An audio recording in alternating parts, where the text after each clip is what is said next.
आज हम पढ़ रहे हैं डीबीएमएस में सेकंड क्वेश्चन जो कि हमारा होने वाला है ईआर मॉडल के बारे में। What is an ER model? अगर ईआर मॉडल को आपको जानना है तो उससे पहले आपको ये समझना होगा कि जो हमारा डेटा होता है वो डेटाबेस में हम जब स्टोर करते हैं तो उसके लिए हमारे पास अलग-अलग मॉडल्स तैयार होते हैं जिसके थ्रू हम उसका कॉन्सेप्चुअल डिजाइन तैयार करते हैं या हम एक तरीके से उसका फॉर्मेट तैयार करते हैं जिसके अंदर हमें उस डेटा को हमें स्टोर करना है। तो उसके लिए पहले हम एक कॉन्सेप्चुअल डिजाइन क्रिएट करते हैं क्योंकि एग्जैक्टली जो हमारा डेटा स्टोर किया जाता है वो हम रिलेशनल डेटा मॉडल में हम उसका यूज करके उसका इंप्लीमेंट करके हम डेटा को स्टोर करते हैं।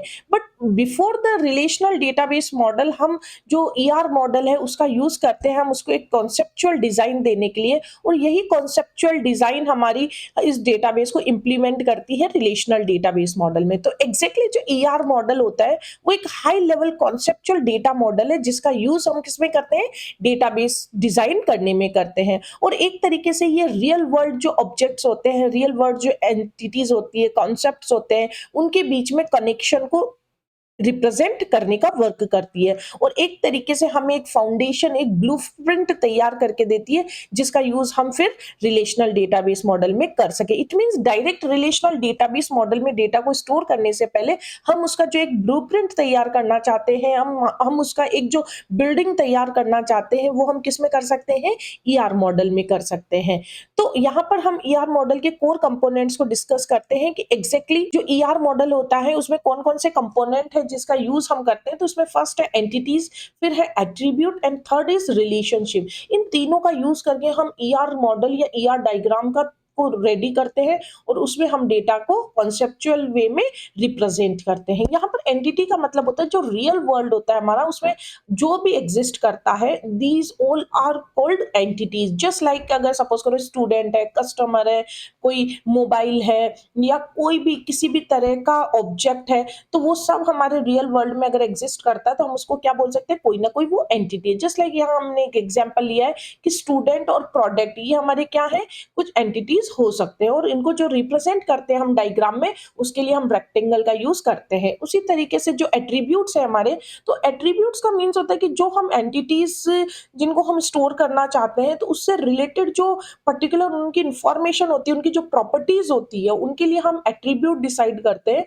क्योंकि डेटाबेस में जब आप डेटा स्टोर करोगे तो उसके लिए कुछ ना कुछ कॉलम आपको देना होता है, वही कॉलम हमारे यहाँ पर क्या कहलाते हैं, एट्रीब्यूट्स कहलाते हैं। और ये पर्टिकुलर जो एट्रीब्यूट्स होते हैं वो किसी भी एंटिटी की प्रॉपर्टीज कहलाती है। तो जस्ट लाइक यहाँ पर सपोज करो आप स्टूडेंट नाम की कोई एंटिटी ले रहे हो, तो स्टूडेंट से रिलेटेड क्या क्या प्रॉपर्टीज आप यूज कर सकते हैं, जस्ट लाइक स्टूडेंट नेम हो गया, रोल नंबर हो गया, एड्रेस हो गया, फादर नेम हो गया, एनरोलमेंट नंबर हो गया। तो there is lot of different kinds of attribute जो आप अपनी नीड के अकॉर्डिंग उनको यूज कर सकते हो। इसी प्रकार अगर एट्रीब्यूट को हमें रिप्रेजेंट करना होता है तो हम क्या यूज करते हैं, ओवल शेप का यूज करते हैं। नेक्स्ट है हमारा रिलेशनशिप। तो जो एंटिटीज हम यूज करते हैं उसके बीच में अगर आपको रिलेशनशिप को शो करना है, एक्सप्रेस करना है, तो आप उसके लिए रिलेशनशिप यूज कर सकते हैं जिसमें हम कार्डिनलिटी मैपिंग को देखते हैं। जस्ट लाइक ये रिलेशनशिप आपका 1 to 1, 1 to many, many to 1 and many to many आप दिख सकते हो। लाइक स्टूडेंट है और उसमें एक टेबल है हमारी स्टूडेंट एंटिटी की हो गई, एक हो गई कोर्स एंटिटी की। इन दोनों के बीच में जो रिलेशनशिप आप शो करना चाहते हो तो उसके लिए हम एक डायमंड शेप से हम उसको रिप्रेजेंट करते हैं। तो इस तरीके से हम यहाँ पर ईआर मॉडल को तैयार करते हैं। नेक्स्ट अगर हम बात करते हैं, there is types of entities. तो यहाँ पर स्ट्रॉन्ग एंटिटी होती है और वीक एंटिटी होती है।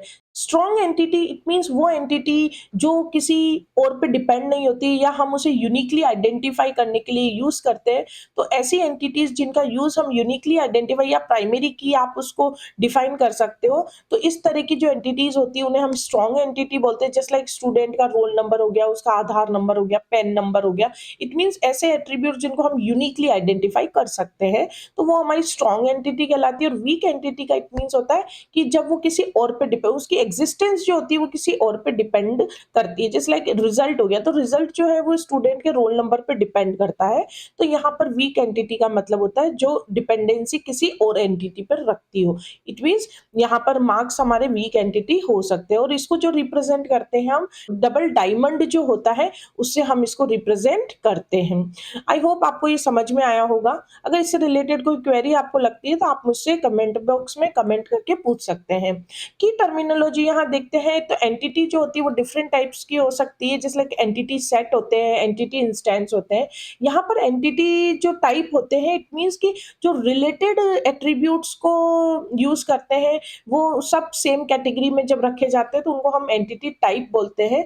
जस्ट लाइक एम्प्लॉय हो गए, अब एम्प्लॉय कहीं के भी हो सकते हैं, किसी भी तरह से होते हैं, जो भी वर्किंग कर रहे हैं वो एम्प्लॉय की कैटेगरी में रखे गए हैं, तो वो सेम एंटिटी टाइप के हो सकते हैं। और यहाँ पर एंटिटी इंस्टेंस का मतलब होता है कि उन एंटिटी टाइप में जो इन्फॉर्मेशन हम फीड करते हैं, that is called their instance. Means जो एंटिटी टाइप है उसमें जो इन्फॉर्मेशन हम फीड करेंगे उसे क्या बोला जाएगा, उसको एंटिटी इंस्टेंस बोला जाएगा।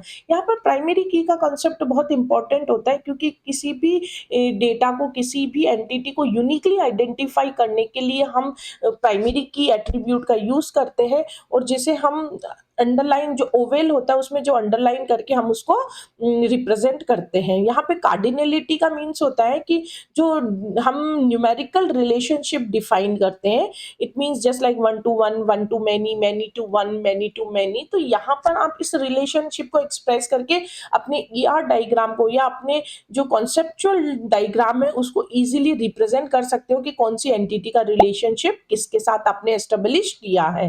यहाँ पर टाइप्स ऑफ एट्रीब्यूट बहुत इंपॉर्टेंट एक टॉपिक है। तो यहाँ पर हमें मोस्टली ये 4 टाइप देखने को मिलते हैं, जिसमें फर्स्ट है की एट्रीब्यूट। की एट्रीब्यूट का मतलब होता है हर वो एट्रीब्यूट जिसे आप यूनिकली आइडेंटिफाई करने के लिए यूज कर सकते हैं, दैट इज कॉल्ड की एट्रीब्यूट। यहाँ पर कंपोजिट एट्रीब्यूट होता है। कंपोजिट एट्रीब्यूट का मतलब होता है कि ऐसे एट्रीब्यूट जिसको अगर आप ब्रेक करते हो तो एक से ज्यादा इंफॉर्मेशन आप अचीव कर सकते हो, जैसे कि एड्रेस हो गया। अब एड्रेस में स्ट्रीट, सिटी, स्टेट, ये जो है मल्टीपल इंफॉर्मेशन आप स्टोर करके रख सकते हो। तो कंपोजिट एट्रीब्यूट होते हैं जिनको फर्दर हम डिवाइड कर सकते हैं, जस्ट लाइक एड्रेस हो गया तो स्ट्रीट, सिटी, स्टेट में आप उसको फर्दर डिवाइड कर सकते हैं। मल्टी वैल्यूड एट्रीब्यूट्स वो एट्रीब्यूट होते हैं जो एक से ज्यादा इंफॉर्मेशन होल्ड करके रखते हैं, जस्ट लाइक अगर कोई स्टूडेंट है, उसका फोन नंबर आपने स्टोर किया तो इट मे बी पॉसिबल कि उसके पास एक से ज्यादा फोन नंबर अवेलेबल हो सकते हैं। इसी तरीके से डिराइव्ड एट्रीब्यूट का मतलब होता है कि ऐसे एट्रीब्यूट जिसमें जो एंटिटीज होती है, वो जो उसकी जो वैल्यू होती है वो किसी और एट्रीब्यूट से, बेस एट्रीब्यूट से उसकी वैल्यू इफेक्ट करती है। जैसे कि एज हो गया, अब एज जो है वो डिराइव्ड एट्रीब्यूट है, क्योंकि एज की जो इंफॉर्मेशन है जो वो आपकी base address, date of birth पे डिपेंड करती है। तो डेट ऑफ बर्थ आपकी जो होती है वो बेस एड्रेस माना, एट्रीब्यूट माना जाता है, और जो एज है वो हमारा डिराइव्ड एट्रीब्यूट माना जाता है। यहाँ पर कुछ सिंबल्स आपको दिख रहे हैं जो बेसिक सिंबल्स है जिसको हम ईआर मॉडल को क्रिएट करने में यूज करते हैं। Now how to draw an ER diagram. तो जब भी हम ईआर डायग्राम को आपको तैयार करना होता है, क्रिएट करना होता है, तो आप सबसे पहले उसमें आइडेंटिफाई कीजिए कि क्या क्या एंटिटीज है। इट मीन सबसे पहले आपको आइडेंटिफाई करना है कि किस तरह की एंटिटीज है, और उनको रिप्रेजेंट करने के लिए आप रेक्टेंगल का यूज करते हैं। और उसके बाद में आप उन एंटिटीज के बीच में रिलेशनशिप को आइडेंटिफाई करें कि जो जो एंटिटीज आप यूज कर रहे हैं उनके बीच में किस तरीके से आपको रिलेशन एस्टेब्लिश करना है। और उसके बाद हम किस पे जाएंगे, उसके एट्रीब्यूट्स पे, क्योंकि हर एक एंटिटी के अपने कुछ पर्टिकुलर एट्रीब्यूट्स होते हैं। उन एट्रीब्यूट्स को आपको सिंप्लीफाई करना है और आपस में उनको क्या करना है, एंटिटीज के साथ में कनेक्ट करना होता है। और इसी के बाद में हम प्राइमरी की डिफाइन करते हैं, और इसके साथ साथ में हमें रिडंडेंसी को रिमूव करना होता है, क्योंकि रिडंडेंसी को रिमूव करने के लिए हम अननेसेसरी जो रिपीटेटिव हमारा डेटा होता है उसको हमें हमारे डेटाबेस से एलिमिनेट करना है। और इसके बाद में हमें एक रिव्यू मिलता है जिससे हमें क्लैरिटी हो जाती है कि हम इस तरीके से कॉन्सेप्चुअल डेटा को हम डिजाइन करने वाले हैं। तो यहाँ पर आपको एक एग्जाम्पल दिखाई दे रहा है जिसमें हमने एक बैंकिंग सिस्टम का एग्जाम्पल लिया है, that is the example of ER model. तो हियर यू कैन सी कि यहाँ पर 4 हमारी एंटिटीज है। The first is account, second is branch, third is customer and fourth is loan. तो यहाँ पर कोई छोटे से बैंकिंग सिस्टम का हमने एक ईआर मॉडल तैयार किया है कि जो बिलोंग करता है, सपोज करो अकाउंट नंबर हो गया, बैलेंस हो गया, तो ये जो एट्रीब्यूट्स है हमारे अकाउंट के। इसी तरीके से आपको अदर जो एंटिटीज सेट दिखाई दे रहे हैं उनके आपको यहाँ पर एट्रीब्यूट्स दिखाई दे रहे हैं। और जो डायमंड शेप है, this is the representation of relation between them. तो आप यहाँ पर देख सकते हैं कि अकाउंट और ब्रांच के बीच में जो हमने रिलेशनशिप क्रिएट किया है that is called account branch. तो इस तरीके से कुछ आप अपना ईआर मॉडल जो है वो रेडी कर सकते हो। और this is the only a concept conceptual design ताकि आप आगे जाकर इसी को इम्प्लीमेंट कर सको अपने रिलेशनल डेटाबेस मॉडल में। तो एक तरह से ये हमने ये ब्लूप्रिंट तैयार किया है और इसका यूज़ हम रिलेशनल डेटा मॉडल में इम्प्लीमेंटेशन के लिए करते हैं। आई होप स्टूडेंट्स आपको ये समझ में आया होगा। अगर आपने इस चैनल को सब्सक्राइब नहीं किया है तो please do subscribe. Subscribers is important for us क्योंकि हमें एक मोटिवेशन मिलता है। So thank you.